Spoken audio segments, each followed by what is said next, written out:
Well, I'm delighted to say that Joanna joins me in the studio. Welcome to the programme, Joanna. This is, to an extent, the story of the Abiola family, isn't it? Particularly Hafsat Abiola, whose father was imprisoned by the military while he was the president-elect of Nigeria, and then her mother was assassinated shortly afterwards, yet she went on to become this major campaigner for women's rights. It's a fascinating story about a fascinating family, isn't it?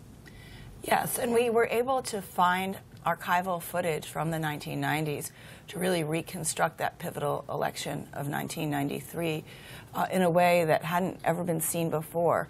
The personal videographer of MKO Abiola, who followed him all over Nigeria, filmed many, many hours of never-before-seen archival footage.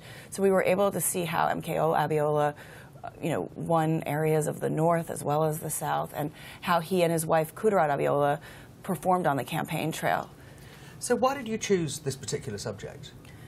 I thought that the lens of the story of the Abiola family, first of all, operated as a political thriller. There were these epic highs and then these terrible lows. Winning an election, having the election annulled by the military, having a military coup, ending up in prison, going from being the richest man in Nigeria to a prison cell so quickly, and then the rise of this female leader, Kudirat Abiola, the wife of MKO Abiola, to the leader of the pro-democracy movement.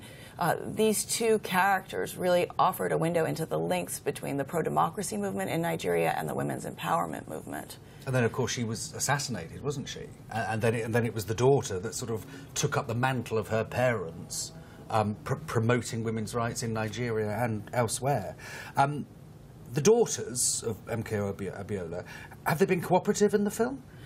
Hafsat Abiola is the main character in the film. She's the eldest daughter of MKO and Kudirat Abiola. Her sister, Kafila Abiola, is also a main character in the film. And Kafila lives in the U.S. now, is a U.S. citizen. So the two sisters offer very different perspectives. One based now in Nigeria, Hafsat Abiola, the other in the U.S., having made a very different choice in reaction to the trauma of losing both her parents in such a brutal and unjust way.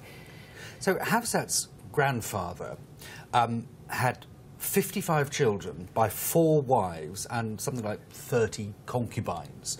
So women in Nigeria back then were very much second-class citizens, weren't they? They were the ones that cooked and cleaned, and they were quiet and let the men do what they wanted to do with whom the men wanted to do it with.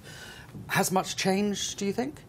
So actually it was Hafsat's father, MKO Abiola, who had 4 wives and approximately 56 children. Yes, I was thinking of Hafsat's mother's father, so I presume it was something that they all kind of did at that time. Well, polygamy in Nigeria is still very prevalent, and especially in elite, wealthy families.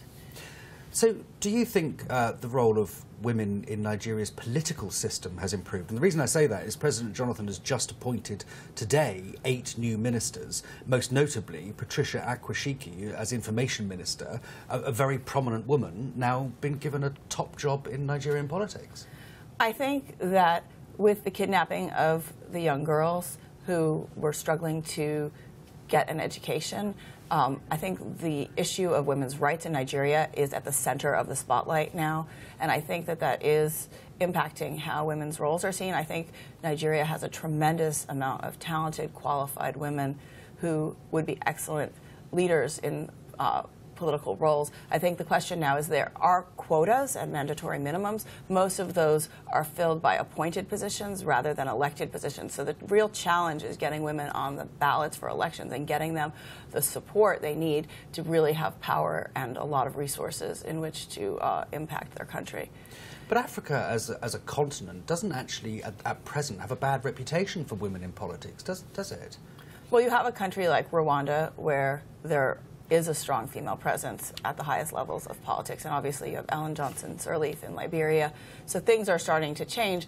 I think that in a country like Nigeria that is so religiously and ethnically diverse, the cultural challenges are greater and the obstacles are greater for women to get that kind of elective position.